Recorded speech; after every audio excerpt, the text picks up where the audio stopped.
আল্লাহ নবী আসতে 1000 বছর আগে সাহাবা হুজুর জানিয়েছিলেন, এ সাহাবারা, আমি রাসূলুল্লাহ জানিয়ে দিলাম শাহরুল্লাহিল মুহাররম, এই মুহররম তোমাদের জন্য আল্লাহ পাক অনেক বড় নিয়ামত পূর্ণ মাস বানিয়েছে। যে নিয়ামত পূর্ণ মাসেতে আমি রাসূলুল্লাহকে আল্লাহ হুকুম দিয়ে দিয়েছে, হে আমার সাহাবারা, এই মাসেতে অন্যায় করা যাবে না, এই মাসেতে ঝগড়া করা যাবে না, এই মাসেতে হারামাল্লাহ হারাম জিনিসকে হালাল সাজিয়ে দেওয়া যাবে না। কেননা রাসূলুল্লাহ এই হারামের বিরুদ্ধে মদিনা এবং মক্কা শরীফের জমিনে দাঁড়িয়ে প্রকাশ্যে মানুষদেরকে হক রাস্তা দেখাতে লাগলেন। আমার রাসূলুল্লাহ যখনই হক রাস্তা দেখাতে লেগেছে, আল্লাহ নবীর বিরোধিতা আস্তে আস্তে করে বাড়তে লাগলো। কিন্তু রাসূলুল্লাহ আল্লাহর পক্ষ থেকে পয়গম্বর আমার নবী পাক হকের উপরে চলতেছিল। আল্লাহ নবীর বিরোধিতা অনেকে করতে লেগেছিল। আমার রাসূলুল্লাহ ওই বিরোধীকারীদের সাথী হয় না, ওই বিরোধীর কথা শুনে ঈমান বা ইসলামের কালচারকে বন্ধ করে দেয় না। আমার আপনার নবী দোনো জাহানের সুলতান আল্লাহ কোরআনের মধ্যে জানিয়ে দিয়েছে, ওয়াকুল হাক্কু ওয়া দাহাকাল বাতিল ইন্নাল বাতিলা কানা যাহুকা। হে আমার হাবিব, আপনি দুনিয়ার কোন মানুষের কথা কানে নেবেন না, আগিয়ে চলুন হকের উপরে, কেউ ঠাকার না তা আমি আল্লাহ সাহায্য করব। কেন আমার প্রত্যেকটা নীতি কানুন প্রত্যেকটা বান্দাকে আপনি বরাদ্দ করে দেন, প্রত্যেক বান্দাকে আপনি জানিয়ে দেন, প্রত্যেক বান্দা বান্দীরা আমার আইন নীতির উপরে যেন চলে। কেননা আমি আল্লাহ এই দুনিয়ায় তাদের খাবার দিয়েছি, আমি আল্লাহ এই দুনিয়া তাদের সব কিছু দিলাম। আমার বান্দীরা আমার দাসত্ব যেন না ছেড়ে দেয়, আমার দাসত্ব থেকে না দূরে সরে চলে যায়। তাই আমার হাবিব আপনি হকের উপরে চলতে থাকুন, আপনি হককে প্রচার করতে থাকুন। আমি আল্লাহ আপনার হকের উপরে যারা যারা আসবে আপনার সাথী বানিয়ে আমার জান্নাতুল ফিরদাউস দান করুন। আমার রাসূলুল্লাহ হকের উপরে চলতে লাগলেন। আল্লাহ নবী দোনো জাহানের সুলতান সাহাবা হুজুরকে জানাতে লাগলেন, এ সাহাবারা, আমি যে পথ দেখাতে যাচ্ছি এই পথ হলো তোমাদের জন্য ভালো, এই পথ তোমার সমাজের জন্য ভালো, এই পথ এই রাস্তাটা জান্নাতি রাস্তা, এই পথ এই রাস্তাটাকে কেউ ঘৃণা চোখে দেখতে যেও না।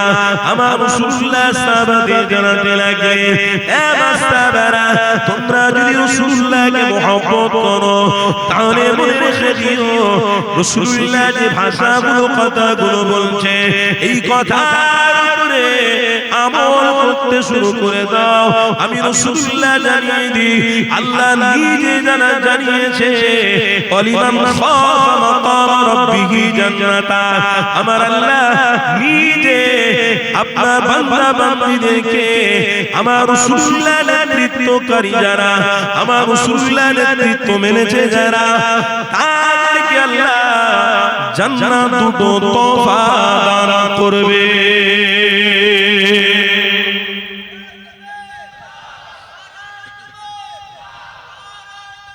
আল্লাহ দুটো জান্নাত খুশি হয়ে আল্লাহ তোফা দেবে। লা খাউফুন আলাইহিম, আল্লাহর ভয়কে অন্তরে আনার চেষ্টা করে। এই খৌফে ইলাহি এই পথটাকে আমার রাসূলুল্লাহ খুব কষ্ট করে শুরু করেছে। আজকে তো আমাদের কাছে সহজ, আর আজকে তো সব এমন মুমিন মুসলমান দাবি করছি আমরা, এমন মুত্তাকি মুসলমান আমরা যে যার ইচ্ছা মতো ইসলাম চালাচ্ছি, নীতি নেই, নিয়ম নেই, কোনো সিস্টেম নেই, যে যার ইচ্ছা মতো চলছে। আবার পরে পরে বলছে কেন হুজুররা তো বলে তওবা করলে মাফ হয়ে যাবে। সব ঠিক আছে বন্ধু, কিন্তু মনে রাখতে হবে সব জিনিসে যখন সিস্টেম আছে নিশ্চয়ই ইসলামের সিস্টেম আছে। ইসলামের সিস্টেমটাকে আপনি যদি চ্যুত করেন, ইসলামের সিস্টেমটাকে যদি আপনি নিজে নিজে ধ্বংস করে দেন, তাহলে আল্লাহ কিন্তু আপনার জন্য জাহান্নাম বরাদ্দ করে দেবে, আপনাকেও আল্লাহ ধ্বংস করবে। কি গো, আমার কথা সব শুনছেন না? অসুবিধা হচ্ছে আপনাদের? আজকের বলুন তো, আমরা নিজেরা ঈমানকে ধ্বংস করছি না করি? আল্লাহ নবী বললেন হারাম আল্লাহ, এগুলো হারাম। আজকে দেখুন সারা পৃথিবীতে সবথেকে বেশি অন্য ধর্মের থেকে মুসলমানদের ভিতরে হারাম আল্লাহ শব্দটা যদি ব্যাখ্যা হয়, এই ব্যাখ্যার মধ্যে প্রত্যেকটা মুসলমান দোষী। কেন? রাসূল প্রথমে বলেছিলেন আমার সাহাবারা, তোমাদের আমলকে তোমরা বহাল রাখতে গেলে, আল্লাহর কাছে কবুলিয়তের জায়গায় পৌঁছাতে গেলে, ওয়ামান সাতারা মুসলিমান সাতারাল্লাহু ফিদ দুনিয়া ওয়াল আখিরাহ। আমি রাসূল বলছি, এক মুসলমান আরেক মুসলমানের কোনদিন হিংসা করবে না। আজকের বলুন তো আমাদের ভিতরে প্রথম কথা বলছি, হিংসা আছে না নেই? বলুন বাবারা, হিংসা আছে না নেই? চায়ের দোকানে বসে বসে আমরা ভ্যানওয়ালার বিরোধী করছি, ভ্যানওয়ালা রাস্তা দিয়ে যাচ্ছে, সেই ভ্যানওয়ালা জানিস এই ভ্যানওয়ালার ছেলে 50,000 টাকার আইফোন কিনে ঘুরে বেড়াচ্ছে, তার বাপ ভ্যান চালাচ্ছে, ও বিশাল ব্যাপার। এই রকম বলে আমরা চায়ের দোকানে বসে বসে অনেক কথাবার্তা বলি, সেই মানুষটা ভ্যানওয়ালা, তাকে দেখে ঘৃণা করি, তাকে দেখে অনেক রকমের মন্তব্য করে থাকি। আল্লাহ চাইলে ভ্যানওয়ালা থেকে কোটির মালিকও বানিয়ে দিতে পারে, এটা তোমার জানা নেই। আর তুমি চারতলা বিল্ডিং এ ছাদের উপর থেকে উঁকি মেরে গরিবদেরকে দেখছো, একটা আমার পাশে গরিব, সে কি করছে না করছে, তাকে কি করে আবার ধ্বংস করে দেওয়া যায়, কি করে বরবাদ করে দেওয়া, তার প্ল্যান তুমি চারতলার উপর থেকে উঁকি মেরে করছো। তুমিও মনে রেখো যে ওই চারতলার বিল্ডিংও হয়তো আল্লাহ একদিন ধ্বংস করে তোমাকে গরিবের খাতায় নাম লিখিয়ে দিতে পারে না, পারে না, বেশক আল্লাহ পারে। সেই জন্য রাসূলের প্রত্যেকটা উম্মতকে মনে রাখতে হবে, সর্বপ্রথম আমাদের একটা সিস্টেম থেকে দূরে সরে আসতে হবে। কি? একটা সিস্টেমের মধ্যে আসতে হবে। আর যে খারাপিয়াত আছে সে খারাপিয়াত থেকে দূরে সরতে হবে। সেই খারাপিয়াতটা হলো সর্বপ্রথম আমাদের মধ্যে হিংসা দূর করতে হবে। আল্লাহ নবী বললেন ইন্নাল মুনাফিকিনা ফিদ দারকিল আসফালি মিনান নার, যারা হিংসুক তাদেরকে আল্লাহ নবী বললেন মুনাফিক। যারা পরনিন্দা করে, পরচর্চা করে, রাসূল আবারো বললেন আল গিনাউ ইউনফিতুন নিফাক ফিল কলব, তাদের অন্তর কুৎসিত হয়ে যায়, তাদের অন্তরে আল্লাহ মোহর মেরে দেয়। তাদের অন্তর সাতারাল্লাহু ওমান সাতারা মুসলিমান সাতারাল্লাহু ফিদ দুনিয়া ওয়াল আখিরাহ, তাদের অন্তরে মোহর মেরে দেয়। তাদের অন্তরে যারা এক মুসলমানের দোষ আরেক মুসলমানকে বলে, আরেক মুসলমানকে বলে, কাল কিয়ামতের দিনে আমার রাসূল বলছে তাদের দোষগুলো কিয়ামতের দিনে তুলে তুলে আল্লাহ কোটি কোটি বান্দার সামনে দেখিয়ে দেবে। অমুক জায়গায় অমুক অন্যায় করেছিল, অমুক জায়গায় অমুক অন্যায় করেছিল, অমুক জায়গায় অমুক খারাপ কাজ করেছিল। তাহলে কিয়ামতের দিনে অপমান, মারাত্মক অপমান। ওই কিয়ামতের দিনে অপমানটা মারাত্মক এই জন্য, কেন সেই দিনে স্বয়ং মুহাম্মদুর রাসূলুল্লাহ থাকবে। আর আল্লাহ যদি সেই দিনে আপনার সমস্ত খারাপিয়াতকে তুলে দেয়, তাহলে রাসূলুল্লাহ সেখানে উপস্থিত থাকবে। আমার নবী কিন্তু শাফাআত করবে না, আমার নবী কিন্তু আপনাকে জান্নাতে নিয়ে যাবে না। কেন? আল্লাহ তার দোষ ত্রুটিগুলো তুলেছে। নিশ্চয়ই দুনিয়াতে তারা অন্যের দোষগুলো তুলে তুলে বেড়াতো, অন্যের দোষগুলো অন্যায়গুলো মানুষের কাছে বলে বলে বেড়াতো। তাই কিয়ামতের দিনে আল্লাহ তার দোষগুলোকে তুলে দিয়েছে।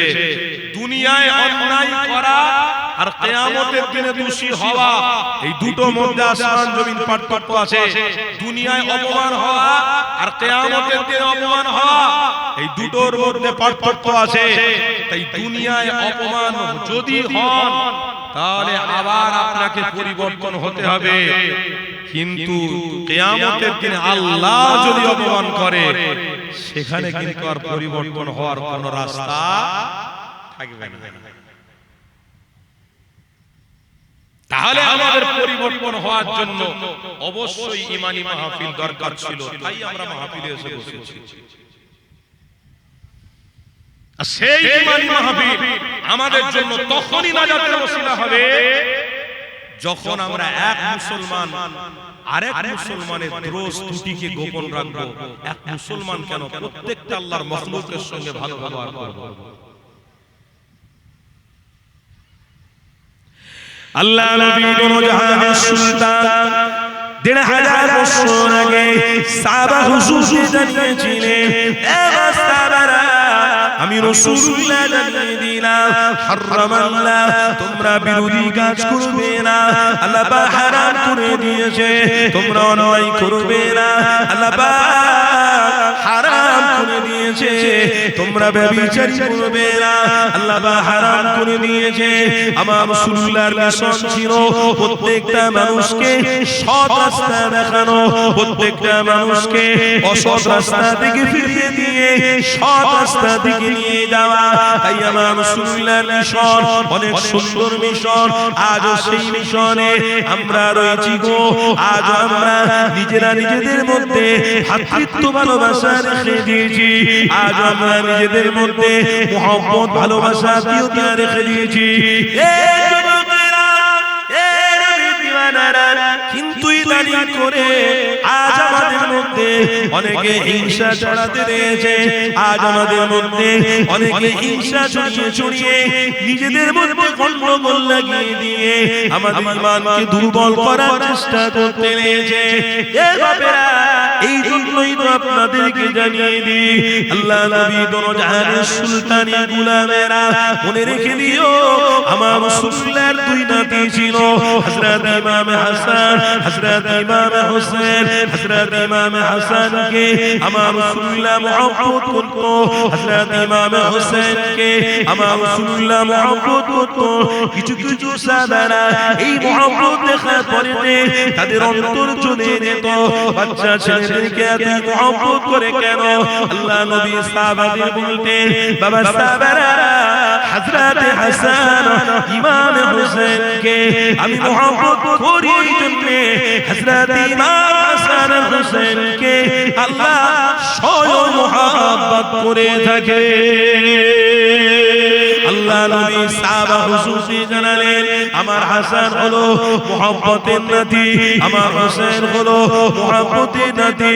আল্লাহ নবী আবারও বলতে লাগলেন, এ সাহাবারা, আহলে বায়াত আমাদের মধ্যে এই তারা ইমাম হাসান, ইমাম হোসেন, ফাতেমা, হযরত আলীকে নিয়ে আল্লাহ নবী বলতে লাগলেন, এ সাহাবারা, এরা হলো পাঁচ পাঞ্জাতন, এরা আমার আহলে বায়াত। যারা পাঁচ পাঞ্জাতন আহলে বায়াতের বিরোধিতা করবে, আমি রাসূলুল্লাহ কাল কিয়ামতের দিনে তাদের বিরুদ্ধে দ্বিধা করব, তাদের বিরুদ্ধে মামলা দেব। যারা আমার আহলে বায়াতকে মহব্বত করবে, কাল কিয়ামতের দিনেতে আমি সুপারিশ করে করে আল্লাহ জান্নাতি বানাতে থাকবো। এ যুবকেরা, আপনারা এবার রাসূলুল্লাহ দিবানারা, আল্লাহ নবী দয়াল নবী নাতি হযরত ইমাম হাসান রাদিয়াল্লাহু তাআলা, আল্লাহ নবী নওয়াজা আমার রাসূলুল্লাহর মহব্বতের নাতি আহলে রাসূলুল্লাহকে মহব্বত করে ফেলেছে। হযরত ইমাম হোসেন আমার রাসূলুল্লাহকে মহব্বত করে। আল্লাহ নবী দোনো জাহানের সুলতান ফাতেমা সাইয়্যিদাতুন নিসাই আহলিল জান্নাহ, আল্লাহ পাক তিনাকে এত বড় মাকাম দিয়েছে। হযরত ফাতেমাকে আল্লাহ পাক জান্নাতের রানী মহিলাদের বানিয়ে দিয়েছে। এ যুবকেরা, এত বড় মাকামপূর্ণ ব্যক্তি হওয়ার কারণ একটা, আল্লাহ নবীর মহব্বত, আল্লাহ নবীর ভালোবাসা, আল্লাহ নবীর সংস্পর্শে রাসূলুল্লাহ দেখানোর পথকে মজবুত করে ধরার জন্য হযরত ইমাম হাসান, হযরত ইমাম হোসেনকে, হযরত আলীকে, হযরত ফাতেমাকে আল্লাহ পাক অনেক বড় নিয়ামত দান করেছে। হযরত আলী সম্বন্ধে আল্লাহ নবী জানাতে লাগলেন, হে আমার সাহাবারা, আলীকে তোমরা শেরে খোদা বলবে, কেননা তিনি এত বড় মাকাম পেয়েছে রাসূলুল্লাহর মহব্বত করার কারণে। ফাতেমা জান্নাতি, হযরত হাসান জান্নাতি, হযরত হোসেন জান্নাতি, হযরত আলী শেরে খোদা, তিনিও জান্নাতি।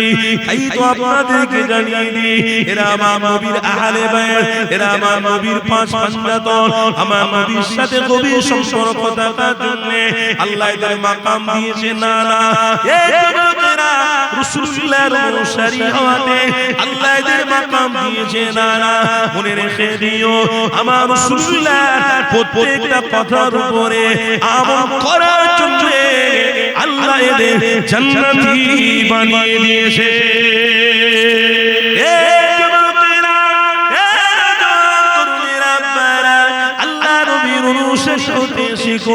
আমার রাসূলুল্লাহ নেতৃত্ব মানতে শিখুন। আমার রাসূলুল্লাহ নেতৃত্ব যারা মানবে না, শুধু মুখে বলে বেড়াবে নবীকে মহব্বত করে, অন্তরে নবীর মহব্বত থাকবে না, তারা রাসূলুল্লাহর গোলাম হতে পারে না। কেননা ওই উম্মতের বিষয়েতে আল্লাহ নবীর হাজার বছর আগে সাহাবা হুজুরদের জানিয়ে দিয়েছে, হে সাহাবারা, আল খামরু ওয়াল খাবাইস, আমার এমন উম্মতি হবে যারা হারাম কাজ করবে, যারা লটারি কাটবে, যারা ব্যভিচারী করবে, যারা জুয়া খেলবে, যারা মদ খাবে, যারা হারাম রাস্তাকে অবলম্বন করে চলবে। আল খামরু ওয়াল খাবাইস, আমার এই সমস্ত উম্মতিরা তারা আবার বলতে থাকবে, আমরা হারাম কাজ করিনি, আমরা অন্যায় কাজ করিনি। এরা আবার বলতে থাকবে, আমার রাসূলুল্লাহ জানিয়ে দিলেন এদের বিরুদ্ধে আমি রাসূলুল্লাহ আল্লাহর দরবারে মামলা দেব। এরা নাজাত পাবে না, এরা আমার সুপারিশই পাবে না। কেন? আমি রাসূলুল্লাহ আমাকে মহব্বত শুধু মুখে করেছিল, বাস্তবে আনতে পারেনি। এই যুবকেরা, হযরত ইমাম হাসান, হযরত ইমাম হোসেন বাস্তবে না আল্লাহ নবীর সাথে কানের সম্পর্ক রেখেছিল। হযরত ইমাম হাসান, আরে আমার রাসূলুল্লাহর বড় নওয়াজা, আল্লাহ পাক কত বড় মাকাম দিয়েছে। হযরত ইমাম হাসান আমার রাসূলুল্লাহর সামনে বসা, আল্লাহ নবী ইমাম হাসানকে বলছে, এ বাবা হাসান, আমি রাসূলুল্লাহ জানিয়ে দিলাম তোমাকে আল্লাহ মাকাম দিয়েছে বড় একটাই কারণে। কেন? তুমি রাসূলুল্লাহকে নবী বলে মানার জন্য, রাসূলুল্লাহ নেতৃত্বটাকে মানার জন্য আল্লাহ পাক তোমাকে অনেক বড় মাকাম দিয়েছে। হযরত ইমাম হাসান বলছে, ইয়া রাসূলুল্লাহ, হাবিবাল্লাহ, কি এমন করেছি আল্লাহ আমাকে এত বড় মাকাম দিয়েছে? আল্লাহ নবী জানাতে লাগলো, এ বাবা হাসান রে, আল্লাহ পাক তোমাকে কবুল করেছে। কেন ইমাম হাসান? আমি রাসূলুল্লাহ ভবিষ্যৎবাণী করে দিয়ে গেলাম, আমার উম্মতের মধ্যে থেকে এমন সমস্যা একটা তৈরি হয়ে যাবে, যে সমস্যা হযরত ইমাম হাসান মিটিয়ে দেবে। ওই সমস্যা মেটানোর কারণে আল্লাহ ওই সমস্ত উম্মতদেরকে মুক্তির ব্যবস্থা করে দেবে। হাসান, তোমার দ্বারা আল্লাহ এত বড় কাজ করানোর জন্য আল্লাহ তোমাকে নবীর নওয়াজা হিসেবে জান্নাতি বানিয়ে নেবে। হযরত ইমাম হাসান, আল্লাহ নবীর নওয়াজা, আমার রাসূলুল্লাহ নেতৃত্ব শেষ হয়ে গেল। হযরত আবু বকর সিদ্দিকের নেতৃত্ব চলে গেল, হযরত ওমর ফারুকের নেতৃত্ব চলে গেল, হযরত ওমর ফারুক, হযরত আলী হুজুর যখন নেতৃত্ব ছিল, হযরত আলীকে ইন্তেকাল হয়ে গেল, হযরত আলীকে ধ্বংস করে দেওয়া হলো, হযরত ইমাম হাসানকে ওই জমজম বানানো হলো, কমান্ডার বানানো হলো, এমন করে রাষ্ট্রনায়ক বানানো হলো। হযরত ইমাম হাসান ওই রাষ্ট্রনায়ক হতে হযরত ইমাম হাসান মাত্র 6 মাস তিনি রাষ্ট্রনায়ক। এই 6 মাস থাকা অবস্থাতে হযরত সাহাবী রাসূল মাবিয়া রাদিয়াল্লাহু তাআলা হযরত ইমাম হাসান গিয়ে মাবিয়ার কাছে দাঁড়িয়ে বলতে লাগলেন, এই ক্ষমতা আমি আপনার কাছে তুলে দেব, আমার ক্ষমতার দরকার নেই। আমার রাসূলুল্লাহর মহব্বত, আমার রাসূলুল্লাহর ভালোবাসা আমার মধ্যে রয়েছে। আমার রাসূল আমার ঈমান, আমার রাসূল আমার মহব্বত। আল্লাহ নবী সাহাবী মাবিয়া আপনার কাছে আজ ক্ষমতাটা তুলে দিতে চায়। মাবিয়া ক্ষমতা নিয়ে নিলেন। 6 মাস মাত্র ইমামে হাসান হুজুর ছিলেন ক্ষমতায়। এই 6 মাস থাকা অবস্থাতে দুটো যুদ্ধ হয়ে গিয়েছিল। সিফিনের যুদ্ধের মতো যুদ্ধ হয়েছিল। এই যুবকেরা হযরত ইমাম হাসান মনে করলে তিনি এই 6 মাসের জায়গায় 6 বছর ক্ষমতা দখল করে রাখতে পারতেন, কিন্তু মাবিয়া হুজুরের কাছে কেন তুলে দিলেন? এই জন্য হযরত ইমাম হাসান তিনি চাইছিলেন আমার থেকে বড় আল্লাহ নবীর সাহাবী মাবিয়া, বড়কে সম্মান করা, বড়কে মর্যাদা দেওয়া, এটা আমার নানা জান বলে গিয়েছে, তাই আমাকে এটা করতেই হবে। হযরত ইমাম হাসান কত উদারণের মানুষ, আল্লাহ নবীর অনুসারী। হযরত ইমাম হাসান ওই 6 মাস চালানোর পরে মাবিয়াকে ক্ষমতা দিয়ে দিয়েছে। এই যুবকেরা হযরত ইমাম হাসান এই কাজ করাতে আল্লাহ খুশি হয়ে গিয়েছিল। ইমাম হাসানকে আমার রাসূলুল্লাহ নওয়াজা জান্নাতি বানিয়ে দিয়েছে। আর জোরে বলুন, এত বড় কাজ কেউ করতে পারবে? কিন্তু আমাদের মধ্যে সেই কাজ আছে, আমাদের মধ্যে হিংসা আছে। শুনছেন না? শোনেন, আমাদের মধ্যে কি আছে? হিংসা আছে। আর ইমামে হাসান কি করছে? আরে আমার রাসূল আমার ঈমান, আপনি বড়, আমি চালাবো, আপনি না। আর আমাদের মধ্যে কেউ একতলা বিল্ডিং করলে এই ও টাকা কোথা থেকে পেয়েছে, কেউ একটা ভালো গাড়ি কিনলে এই ও ছেলে আবার গাড়ি কিনছে, কেউ একটা ভালো মাস্টারি চাকরি পেলে, কেউ একটা ভালো ছেলে ডাক্তার হলে, এডুকেশন হলে, এই ওই ছেলের মলি সাহেবের পরে বান মেদ দে, তাবিজ করে দে, ও আমার গ্রামের ছেলে ডাক্তার হবে, ওর ছেলে ডাক্তার হবে। আরে ভাই, আপনি হিংসা করছেন কেন? আপনার ছেলেকেও ডাক্তার করুন, আপনার ছেলেকেও মাস্টার করুন, আপনি হিংসা করছেন কেন? আমাদের মধ্যে এত হিংসা, এখান থেকে ইমামে হাসানের থেকে আমি আপনাদেরকে একটু শিক্ষা দিচ্ছি। দেখুন রাসূলের নওয়াজা, রাসূল নিজে বলেছে, এ হাসান, তোমাকে আল্লাহ মুহাব্বত করে এই জন্য তোমার দ্বারা একদিন ইসলামের অনেক বড় কাজ হবে। জোরে বলুন সুবহানাল্লাহ। আর সেই কাজটা ইমাম হাসান করে দেখিয়েছে। কি? নিজে ক্ষমতাটাকে লুবি না বানিয়ে মাবিয়াকে দিয়েছে যে আপনি চালান, আপনি রাসূলের সাহাবী। ইমামে হাসান এটা দিয়ে বুঝিয়ে দিয়েছে যে রাসূলুল্লাহ হলো আমার ঈমান। কেন? আমার ক্ষমতারও দরকার নেই, আমার দুনিয়ার আসবাবেরও লোভ নেই, আমার রাসূল যথেষ্ট। জোরে বলুন সুবহানাল্লাহ। কেন? রাসূল আমার ঈমান, রাসূল আমার থাকলেই আল্লাহর জান্নাতে যাওয়া ইমামে হাসানের জন্য কোনো ব্যাপার হবে না। আজকে দুনিয়ায় অনেক বড় বড় আমরা স্বপ্ন দেখছি আল্লাহর রাসূলের অনুসারী হয়ে, কিন্তু রাসূলের দিদারের স্বপ্নটা আমরা কেউ দেখতে চাই না। অনেক কিছু স্বপ্ন আমরা দুনিয়ায় দেখছি, কিন্তু রাসূলের দিদারের স্বপ্ন, জান্নাতে যাওয়ার স্বপ্ন আমরা দেখতে চাই না। তাই আমাদের অন্তর গোমরা হয়ে গেছে, মুর্দা হয়ে গেছে।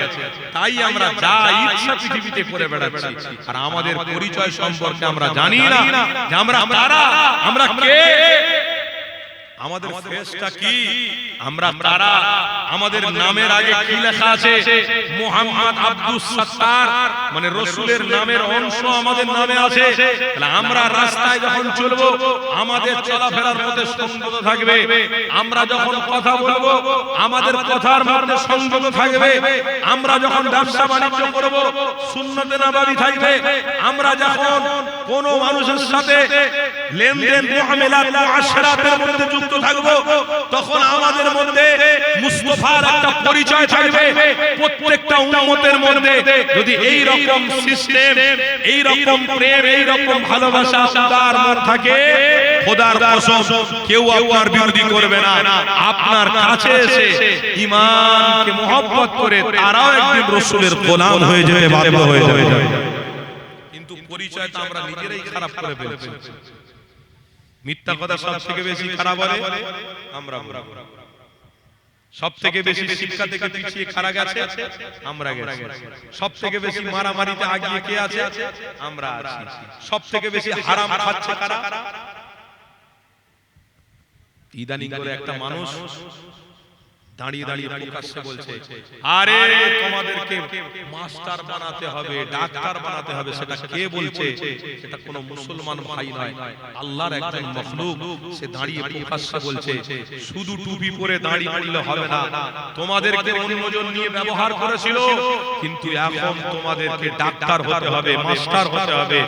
যাক আলহামদুলিল্লাহ, কেউ তো বলছে। তোমাদের বিষয়ে কেউ চিন্তা করছে যে তোমরা মাইক বাঁধতে যাবে কেন? তোমরা অনেক খারাপ কাজ করবে কেন? তোমাদের নামে বোম বাঁধা হবে কেন? তোমাদের নামে এই লাকাবটা আসবে কেন? জিনার লাকাবটা আসবে কেন? ধ্বংসের লাকাবটা আসবে কেন? তোমাদের নামে ভালো সুসংবাদ আসবে যে অমুকের ছেলে অমুক ডাক্তার, একটা রোগী ভালো করেছে। অমুকের ছেলে অমুক বড় লোক, সে গরিবদেরকে দান করে। অমুকের ছেলে অমুক অ্যাডভোকেট, ম্যাজিস্ট্রেট, বিশাল ভালো কাজ করে। অমুকের ছেলে অমুক 5 ওয়াক্ত নামাজি, অমুকের ছেলে অমুক কোরআন শরীফ ভালো পড়তে পারে। এই রকম সমাজকে পরিবর্তন করতে হবে। আর যদি সমাজ পরিবর্তন হতে চায় তাহলে মুস্তাফাকে মহব্বত করে দেখো, আল্লাহ পরিবর্তন করে দেবে। সেই মুস্তাফাকে মহব্বত করাটা আমাদের জন্য ঈমান, নৈতিক দায়িত্ব। যে মুস্তাফার গোলাম হয়েছে, আবু বকর সিদ্দিকের মতো সিদ্দিকে আকবরকে আল্লাহ কবুল করে কিয়ামত পর্যন্ত তার নামকে জারি রেখে দিয়েছে। বলুন সুবহানাল্লাহ। যতদিন পর্যন্ত মুমিনরা পৃথিবীতে বেঁচে থাকবে, আবু বকর সিদ্দিকের নামে দোয়া চাইবে, উমর ফারুকের নামে দোয়া চাইবে, উসমানে হুজুরের নামে দোয়া চাইবে, আলী হুজুরের নামে দোয়া চাইবে, দাদা হুজুরের নামে দোয়া চাইবে, 5 হুজুরের নামে দোয়া চাইবে, দাদা হুজুর খলিফাদের নামে দোয়া চাইবে। কেন? এরা আল্লাহর রাসূলকে মহব্বত করেছে, তাই আল্লাহ এদেরকে উত্তম সম্মান নসিব করে দিয়েছে। সমাজকে যদি পরিবর্তন করতে হয়, রাসূল ধরো, মিছি মিছি ধরুনি, রাসূল ধরো। কেন ইদানিং করে এত রাসূলকে আমরা ভালোবেসেছি, এত বড় মুসলমান দাবি করি, যে মুসলমানের ছেলেরা অন্যদের থেকে এখন এতটা পিছিয়ে, তাদের শারীরিক ক্ষমতাটাও হারিয়ে যাচ্ছে। মুসলমানের ছেলেরা রাত জেগে জেগে মোবাইলে ফ্রি ফায়ার খেলে খেলে দেখুন তাদের শরীরে শুধু হাড়টুকু পড়ে আছে, শরীরে আর কোনো গতি টতি নেই। প্রত্যেকটা মুসলমানের ছেলেকে প্রত্যেকটা মুসলমানের ছেলেরা সব কঙ্কাল, রোগ নেই, কিচ্ছু নেই। এদের রোগ কি? এদের রোগ খেতে খেতেও মোবাইল, এদের রোগ বাইরে বেরিয়ে রাস্তায় চলতে চলতেও মোবাইল, এদের রোগ রাত 12টা বাজছে, 1টা বাজছে, 1:30 বাজছে, 2টো বাজছে, ফজরের আজান হচ্ছে, গ্রামকে গ্রাম যুবক ছেলেরা বসে বসে ফ্রি ফায়ার খেলছে, রোগে ভর্তি হয়ে গেছে। মানসিক ভারসাম্য হারিয়ে ফেলেছে আমার মুসলমান ইমানদার কওমের ছেলেরা। আবারও আপনাদেরকে বলছি, আসো, ডাব ব্যাপারী ডাব ব্যবসা করে খাচ্ছেন, ভ্যান চালিয়ে খাচ্ছেন, মুটেগিরি করে খাচ্ছেন, আপনার ছেলেকে তাড়াতাড়ি ইনকামের রাস্তায় নিয়ে যাবেন না। আপনার ছেলেকে এডুকেশন করুন, আপনার ছেলেকে ডাক্তার করুন। আপনি কষ্ট পেয়ে যদি আপনার ছেলেকে আবার সেই কষ্টের জায়গাতে আপনি ছেলে দেন, তাহলে কিন্তু একে অপরের পরের জেনারেশন দুর্বল থেকেই যাবে। আপনাকে যখন কষ্ট করতেই হচ্ছে, আপনার পরের জেনারেশনের জন্য কষ্ট করুন, এত কষ্ট করুন যে আপনার ছেলে বড় একটা doctor, professor, engineer, police officer যেন হয়ে যায়। যদি হতে পারে তাহলে আপনার কষ্টটা সার্থক হবে। কেন? আপনি যদি আপনার রাসূলকে মহব্বত করেন, আপনার ছেলেকে যদি ডাক্তার বানিয়ে রাসূলের গোলাম বানিয়ে দেন, খোদার কসম ওই ডাক্তারের দ্বারা শত শত রোগী ভালো হবে। ফ্রি পয়সাতে তারা ট্রিটমেন্ট করবে। রাসূলের গোলামের পরিচয়টা আল্লাহ আরো বাড়িয়ে দেবে।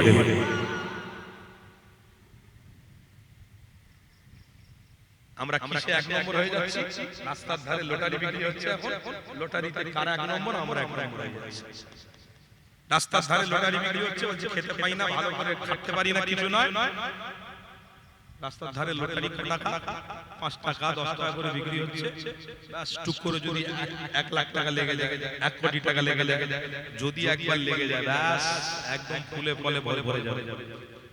না ইনকাম করে যদি আপনি 10 টাকায় 1 কোটি টাকার স্বপ্ন দেখবেন, তাহলে ওই টাকা আপনার চিরজীবন থাকবে, এটাও কি আপনি জানেন? ওই টাকা নিয়ে আপনি ভোগ করতে পারবেন, এটাও কি আপনার জানা আছে? না খেটে ওই টাকা নিয়ে আপনি বড় লোক হওয়ার স্বপ্ন দেখছেন। আপনি যদি খেটে 100 টাকা ইনকাম করতেন, ওই 100 টাকার উপরে আল্লাহর রহমত নাজিল হতো।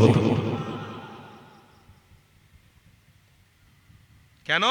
আপনার খাটুনির জিনিস হালাল, এটা হারাম। তাই তো আমার নবী গুলামেরা, আমার রাসূলুল্লাহ দিওয়ানারা, আমার রাসূলুল্লাহ সাহাবা হুজুর কিনারাতে লাগলেন। হারামাল্লাহ, এই হারামাল্লাহ শব্দের অর্থটা আপনাদেরকে বুঝিয়ে দিতে হবে। আমার রাসূলুল্লাহ হারামের বিরোধী, আমার রাসূলুল্লাহ হারামের দিকে নয়, হারামকে অন্যায়কে আমার রাসূলুল্লাহ মিটানোর জন্য মক্কা জমিনে দাঁড়ালেন। রাসূলুল্লাহর পরে পরে খেলাফতের দায়িত্ব সবাই পেল। আল্লাহ নবীর সাহাবী ইমাম হাসান, আল্লাহ নবীর নাতি ইমাম হাসান, তিনিও খেলাফতি চালাতে চালাতে হযরত মুয়াবিয়াকে দিয়ে ফেললেন। এই মুয়াবিয়া আবার ক্ষমতা চালাতে চালাতে যে ব্যক্তি মুয়াবিয়ার সন্তান হলো, তিনি ইয়াজিদ। ওই ইয়াজিদকে সবাই আমরা জানি, চিনি। এই যুবকেরা মুয়াবিয়ার ক্ষমতাটাকে জোর দখল করার জন্য ইয়াজিদের বড় চিন্তা ছিল, আমি কখন ক্ষমতায় যাব, আমি কখন ক্ষমতায় বসবো। আর ইমাম হাসান এই ক্ষমতা লোভ ছেড়ে দিয়েছিল, মুয়াবিয়াকে দিয়েছে। এই মুয়াবিয়ার সন্তান ইয়াজিদ ক্ষমতা লোভ পেয়ে গেল, ক্ষমতা দাখিল করতে লাগলো, ক্ষমতা নেওয়ার চেষ্টা করতে লাগলো। কিন্তু একদিকে মনে রাখতে হবে, ক্ষমতা দখল করা একটা ভালো দিক আছে, ক্ষমতা দখল করা আর একটা খারাপ দিক আছে। কে ক্ষমতা দখল করছে? যে প্রত্যেকদিন মদকে ঘুরে বেড়ায়, তার দ্বারা সমাজে কোনো মানুষ ভালো হবে না। যে অন্যায় কাজ করে বেড়াচ্ছে, সে যদি ক্ষমতায় থাকে, তার দ্বারা মানুষ ভালো পাবে না। যদি টুপিওয়ালা রাসূলের গোলাম ক্ষমতায় থাকে, ইনশাআল্লাহ তার দ্বারা দশের এবং দেশের কাজ হয়ে যাবে। ক্ষমতার অনেক দুটো ভাগ আছে, এই রাসূলের গোলামকে জানিয়ে দিই ইয়াজিদের ক্ষমতার ভাগ কি ছিল, ইয়াজিদের চিন্তাধারা কি ছিল। আমি ক্ষমতায় গিয়ে নারীদের সাথে অন্যায় করব, আমি ক্ষমতায় গিয়ে ব্যভিচারী করব, আমি ক্ষমতায় গিয়ে মানুষদেরকে হত্যা করে দেব, যাতে আমার উপরে কেউ না কথা বলতে পারে। এটা ইয়াজিদের ক্ষমতার নাম ছিল। কিন্তু হযরত ওমর ফারুক তিনিও ক্ষমতাশালী ছিলেন, তিনিও রাষ্ট্রনায়ক ছিলেন। তিনার ক্ষমতা কি ছিল? হযরত ওমর ফারুক যখন ক্ষমতার মধ্যে বসে পড়েছিলেন, হযরত ওমর ফারুক ওই দিক থেকে ছেঁড়া জামা পরে পরে বেড়াতেন। হযরত ওমর ফারুক সারা জায়গা ঘুরে ঘুরে ঘুরে গরিব অসহায়ের বাড়িতে খাবার পৌঁছে দিতেন। এই যুবকেরা, এটাকে বলা হয় ক্ষমতায় রাসূলুল্লাহ। আর ইয়াজিদের ক্ষমতা, এটা বলা হয় ইবলিসের ক্ষমতা। এই যুবকেরা, দুটো ক্ষমতার মধ্যে পার্থক্য আছে। আমার রাসূলুল্লাহ সাহাবারা যখন রাষ্ট্রনেতা ছিল, আমার রাসূলুল্লাহ সাহাবারা যখন দেশ পরিচালনা করেছিল, একটাও নারী অন্যায় ব্যভিচারী করেনি, একটাও নারী কোনদিন ধর্ষিত হয়নি, একটাও সাহাবা হাত দিয়ে কোন নারীদের অন্যায় ব্যভিচারী হয়নি। এ যুবকেরা, তাহলে এখানে ক্ষমতার মধ্যে আল্লাহ তার রাসূলের মহব্বত ছিল, তাই আল্লাহর রহমত ক্ষমতার মধ্যে পড়তো। আর ইদানিং করে এজিদের যে ক্ষমতা, ওই ক্ষমতার অনুসারী কারা? আবু জাহাল ক্ষমতার অনুসারী, ফেরাউন ক্ষমতার অনুসারী। এরা ক্ষমতা কি ক্ষমতা? লাঞ্ছিত হওয়ার ক্ষমতা। এদের ক্ষমতা দীর্ঘায়িত নয়, এদের ক্ষমতা সামথিং ছিল। ইবলিস শয়তানের চরিত্র আখেরা এদের মধ্যে ছিল, তাই এদের ক্ষমতার উপরে আল্লাহর লানাত আসতো। ইন্নাল্লাযীনা কাফারু ওয়া মাতু ওয়া হুম কুফার উলাইকা আলাইহিম লানাতুল্লাহ। আমার আল্লাহ এদের উপরে লানত দিয়েছিল, লানত দেওয়াতে ধ্বংস হয়ে গেছে, এদের ক্ষমতা ধ্বংস হয়ে গেছে। এ যুবকেরা, তাই এজিদের ক্ষমতা নেওয়ার জন্য মুআবিয়ার কাছ থেকে ক্ষমতা নেওয়ার জন্য এজিদের অনেক চেষ্টা ছিল। হযরত ইমাম হোসেন যখন এজিদের ক্ষমতার ব্যাপারে কথা এলো, হযরত ইমাম হোসেন দাঁড়িয়ে গিয়ে এজিদের সাথে কথা বলার জন্য তিনি আস্তে আস্তে করে কুফা শহরের দিকে আগাতে লাগলেন। এ যুবকেরা, ওদিকে এজিদ খবর পেয়ে গেল ইমাম হোসেন আসছে, ইমাম হোসেনকে আসতে দেওয়া যাবে না, ইমাম হোসেনকে হত্যা করে দিতে হবে, ইমাম হোসেনের সাথে দেখা করা যাবে না। ইমাম হোসেন আসলে আমার ক্ষমতা দাখিল করা হবে না, আমার সাথে ইমাম হোসেনের মত মিলবে না। হযরত ইমাম হোসেন চেয়েছিল এজিদের কাছে গিয়ে ক্ষমতার কথা বলবো না, এজিদের কাছে গিয়ে বলবো আল্লাহ নবীর অনেক বড় বড় সাহাবারা রয়েছে, আল্লাহ রাসূলের সাহাবারা, তারা ক্ষমতা আসুক, তারা বড় বড় মানুষ, তাদের সম্মান অবশ্যই করতে হবে। তুমি ছোট মানুষ, তোমার ক্ষমতা আর সাহাবাদের ক্ষমতা, দুই ক্ষমতার অনেক আসমান জমিনের পার্থক্য আছে। হযরত ইমাম হোসেনের বক্তব্য এটা ছিল, কিন্তু ইয়াজিদ ক্ষমতা লুবি হয়ে গেছে, ইয়াজিদ ক্ষমতা দখল করবেই করবে। কেন? আবার জিনা হবে, আবার ব্যভিচারী বাড়বে, আবার হারাম বেড়ে যাবে। হযরত ইমাম হোসেন বললেন, আমি আমার রাসূলকে মহব্বত করেছি, আমার নানাজান হারামের বিরুদ্ধে লড়াই করে গেছে, আমার রাসূলুল্লাহ হারাম নিষেধ করে দিয়ে গেছে। এজিদ যখন ক্ষমতা লুবি, ওই এজিদ হারাম কাজ করবে, ওই এজিদ অন্যায় কাজে লিপ্ত রয়েছে, তার দেশের বা সমাজে কোনো কাজ হবে না। হযরত ইমাম হোসেন তখন এজিদের সাথে দেখা করতে গেল। হযরত ইমাম হোসেনকে 5000 সৈন্য ঘিরে ফেলে দিয়ে ইমাম হোসেনের 72 জন সঙ্গী সাথীকে কতল করতে লাগলো, শহীদ করতে লাগলো। হযরত ইমাম হোসেন তিনি অবকাশে দাঁড়িয়ে বলেছিল, শুনে রেখে দিও, যদি আমার ক্ষমতা লোভ থাকতো তাহলে এজিদের সাথে কথা না বলে জোর করে আমি ক্ষমতা দখল করা, এটাও ইমাম হোসেনের অনেক সহজ ব্যাপার ছিল। কিন্তু আমি ক্ষমতা লোভ চাইনি, আমি এজিদের সাথে কথা বলতে চেয়েছিলাম, কিছু পরামর্শ দেব বলে গিয়েছিলাম, তোমরা আমাকে হত্যা করে দিচ্ছ। মনে রেখে দিও, আমার রাসূলুল্লাহর গোলাম যারা, যতদিন তারা বাঁচবে ইমাম হোসেনকে তারা অনুসরণ করবে। কেননা ইমাম হোসেন হারামের বিরুদ্ধে ছিল, অন্যায়ের বিরুদ্ধে ছিল, অন্যায় হারামের বিরুদ্ধে থাকার জন্য তাকে প্রকাশ্যে শহীদ করে দেওয়া হয়েছিল। আমার রাসূলের উম্মতেরা, আমার রাসূলুল্লাহ চাহনেওয়ালারা যদি এইরকম হয়ে যায়, আমার রাসূলকে মহব্বত এইরকম ভাবে করে, তারা ইমাম হোসেনের মতো সবকিছু দিয়ে দিতে রাজি, কিন্তু অন্যায়ের কাছে মাথা নত করতে রাজি না হয়ে তারা রাসূলুল্লাহর জন্য, ইসলামের জন্য হোসেনের মতো শহীদ হয়ে যেতে পারে। আরো জোরে বলুন নারে তাকবীর।